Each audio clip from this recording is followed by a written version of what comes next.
Hai,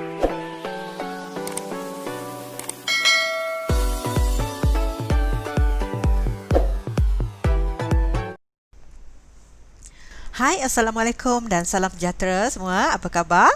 Jadi dalam video kali ini kita akan membincangkan teknik menjawab soalan matematik tambahan bagi topik taburan kebarangkalian ataupun probability distribution khusus untuk soalan-soalan yang melibatkan taburan normal. Okey?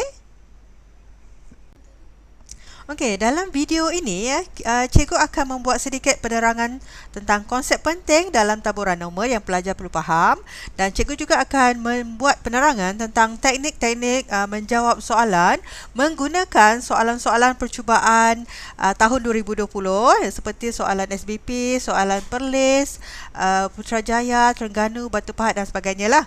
Dan cikgu juga akan membuat perkongsian tentang teknik tap for Y yang dapat membantu pelajar menjawab soalan dengan lebih mudah, lebih mudah difahami, okey, dan membantu pelajar untuk mendapat skor penuh. Okey.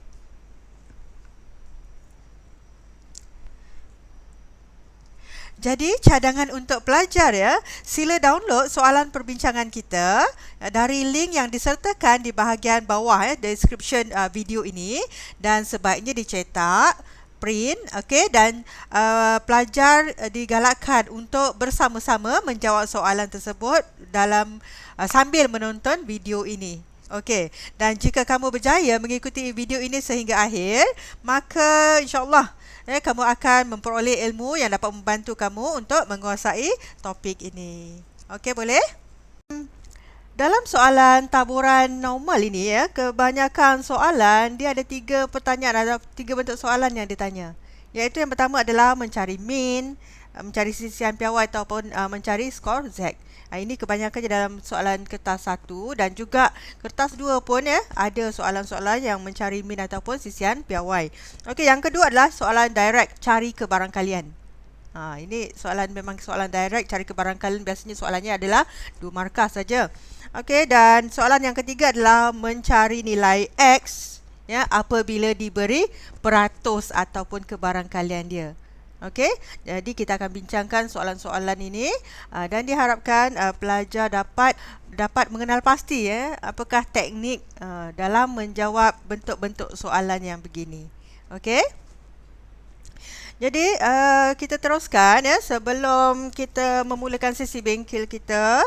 Okey, cikgu akan terangkan sedikitlah konsep yang penting dalam penyelesaian masalah yang melibatkan taburan normal. Iaitu yang pertama adalah berkenaan dengan graf taburan normal. So, ciri-ciri graf taburan normal, perhatikan di sini Okey, lengkung berbentuk loceng dan bersimetri pada garis tegak yang melalui nilai mean. Okey, ini dia ini cikgu warnakan ni. Okey. Ini adalah garis simetri dan melalui nilai mean. Graf ini adalah graf normal X. Okey. Jadi inilah lengkung normal berbentuk loceng. Lengkung ini mempunyai nilai maksimum pada X sama dengan mean. Okey. So paksi X-nya bersama dengan mean. So ini adalah nilai maksimumnya. Okey. Mean membahagikan luas rantau di bawah lengkung kepada 2 bahagian yang sama. Okey, sebab dia simetri kan? Okey, kedua-dua hujung lengkung melanjut secara tak terhingga dengan tidak menyentuh paksi X. So hujung kiri dan kanan ini tidak menyentuh paksi X. Seterusnya, jumlah luas rantau di bawah lengkung ialah 1 unit persegi. Yang ini yang pelajar kena tahu, penting sangat bahawa jumlah luas di bawah graf ataupun lengkung normal ini adalah bersamaan dengan 1. Okey, jadi apabila dia simetri pada nilai mean, maka dia membahagikan luas sebelah kiri dan sebelah kanan sebanyak 0.5 setiap bahagian. Okey. Kemudian kebarangkalian bagi X antara A dengan B. Okey, ditulis sebagai kebarangkalian X kat tengah antara A dengan B bersamaan dengan luas rantau di bawah lengkung antara X sama dengan A dengan X sama dengan B. Okey, dekat sini cikgu warnakan di sini. Okey. So ini adalah luas di bawah lengkung antara AB, antara A dengan B, dan dia mewakili nilai kebarangkalian antara A dengan B. Okey? Seterusnya, suatu pemboleh ubah rawak X bagi suatu taburan normal dengan mean dia mu dan variance-nya sigma square boleh diwakili oleh tata tanda X bertaburan secara normal dengan mean dan variance-nya diberikan. Okey? Jadi ini pelajar kena ingat, kena beri perhatian ya, iaitu kadang-kadang dibagi soalan X bertaburan secara normal and nilai yang diberi dalam kurungan itu adalah nilai mean dan nilai variance. Kalau tak tahu ni nanti tak dapat nak tak faham maklumat yang diberi dalam soalan. Okey? Mean menunjukkan kedudukan pusat taburan normal, manakala serakan daripada mean dihuraikan oleh sisihan piawai. Okey, so sisihan piawai menunjukkan serakan taburan tersebut ya. Maka bentuk lengkung taburan normal akan berbeza untuk nilai mean dan nilai sisihan piawai yang berlainan. Okey, kita tengok seterusnya. Slide seterusnya. Okey, cikgu ada rajah 1 dan rajah 2. Perhatikan untuk rajah 1 di sini ya. So untuk rajah 1 di sini kita ada min 1 dan min 2. Perhatikan ya, kita faham bahawa pada paksi X semakin ke kanan nilai X-nya semakin besar kan. So dekat sini nilai min 2, mu 2 adalah lebih besar berbanding mu 1. Atau sebaliknya lah, mu 1 lebih kecil berbanding dengan mu 2. Okey. Ini bagi sisihan piawai yang sama. Sebab itu bentuk dia sama. Okey, untuk rajah 2 pula. Okey, kita ada dua lengkung P dan lengkung Q. Perhatikan lengkung P, data bertabur menghampiri nilai min. Dia berpusat dekat min. Okey. So ini lengkung P, sini nilai min dia. So kebanyakan data bertabur menghampiri nilai min. So ini bermaksud sisihan piawai dia kecil. Bila sisihan piawai kecil, maksudnya serakan data tu dia dekat-dekat, rapat. Okey. Bagi lengkung Q pula, okey. Lengkung Q, data bertabur secara lebih jauh dari nilai min dan sisihan piawainya adalah besar. Sebab dia jauh-jauh dan data jauh dari nilai min, jadi serakan dia luas lah. Okey, ini lengkung Q. Okey, dan lengkung Q menunjukkan sisihan piawai yang lebih besar. Okey, tolong faham itu. Okey, seterusnya cikgu nak terangkan konsep perubahan daripada graf taburan normal kepada graf taburan normal piawai ataupun standardized normal distribution graph. Okey, so yang sebelah kiri rajah 3 ini adalah graf normal. Rajah 4 pula graf normal piawai. Okey, ataupun standardized normal distribution graph. Okey, apakah yang berlaku apabila graf X ditukar kepada graf Z? Okey, sebenarnya apa yang berlaku ialah paksi simetri di sini. Ini paksi simetri digerakkan, nilai minnya digerakkan ke paksi Y. Okey. Jadi nilai min tadi sekarang berada di paksi Y dengan sekarang dia adalah graf Z, dengan Z dekat sini paksi Y adalah bersama dengan kosong. So asalnya min dia ada satu nilai. Okey, apabila di standardizekan, dipiawaikan, minnya menjadi kosong. So perhatikan dekat sini, minnya menjadi kosong dan variance-nya 1. So variance 1, maka sisihan piawai pun 1. Okey, so kita dapat X bertaburan secara normal 0, 1 untuk taburan normal piawai ataupun standardized normal distribution. Boleh faham tu? Okey, untuk menukarkan pemboleh ubah rawak X kepada Z, kita ada formula.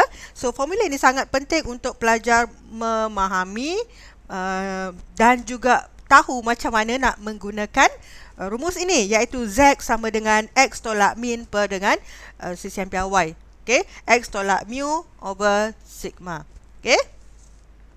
Okey, dan sifat bagi graf kedua-dua graf masih sama. Okey.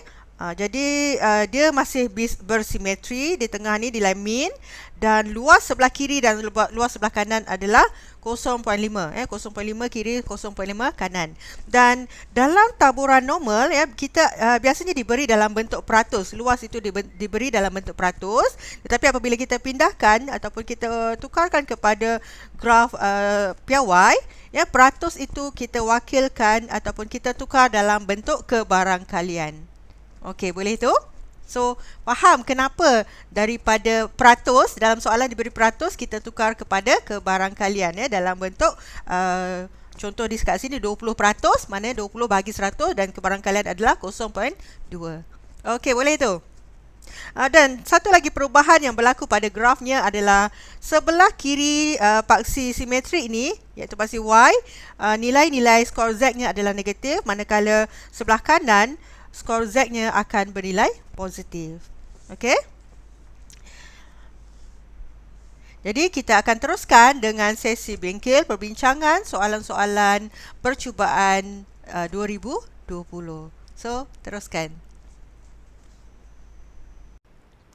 Baiklah, kita mulakan dengan soalan yang pertama. Soalan daripada percubaan batu pahat tahun 2020. Soalan kertas 1, nombor 1. Okey? Okey, Raja 1 menunjukkan pencapaian bagi dua kelas alfa dan beta dalam satu ujian. Okey, kita perhatikan ini adalah pencapaian bagi dua kelas. Okey, diperhatikan kita ada lengkung P dan lengkung Q. Okey. Okey, kita tengok apa soalan dia. Okey, kelas manakah menunjukkan pencapaian yang paling konsisten dalam ujian itu? Okey, apakah yang dimasukkan dengan pencapaian yang paling konsisten? Okey, di sini yang pencapaian yang paling konsisten ini merujuk kepada markah-markah pelajar yang hampir-hampir dekat-dekat saja markah dia. Okey, iaitu yang menunjukkan nilai sisian piawainya adalah kecil. Itu maksud konsisten. Jadi, nilai sisian piawai kecil kita nampak di kelas alfa, iaitu 14.15 berbanding dengan sisian piawai kelas beta 25.75. Jadi markah yang lebih konsisten adalah di kelas alfa. Okey? Sebabnya adalah nilai sisian piawainya adalah kecil berbanding dengan kelas beta. Okey? Okey, seterusnya tentukan lengkung yang sesuai mewakili data alfa dan data beta. Okey, jadi kita sudah tahu tadi bahawa kelas alfa mempunyai nilai sisian piawai yang kecil, lebih kecil berbanding kelas beta. Jadi lengkung yang manakah yang mewakili nilai sisian piawai yang kecil? So, kita sudah faham tadi bahawa apabila nilai sisian piawai kecil bermaksud nilai-nilai taburan data tersebut menghampiri nilai min, di mana kebanyakan data terkumpul di min. Dan kita tahu bahawa nilai min itu adalah berada di paksi simetri lengkung normal tersebut. Jadi ini lengkung normal P ini ini mempunyai nilai sisihan piawai yang kecil. Jadi lengkung normal P ini mewakili kelas alfa. Okey. Manakala lengkung normal Q ini kita nampak serakan dia lebih luas, maka sisian piawainya adalah lebih besar. Jadi apabila sisian piawainya lebih besar, maka ini adalah kelas, ini mewakili kelas beta, BETA. Okey. Okey, boleh macam tu? Okey.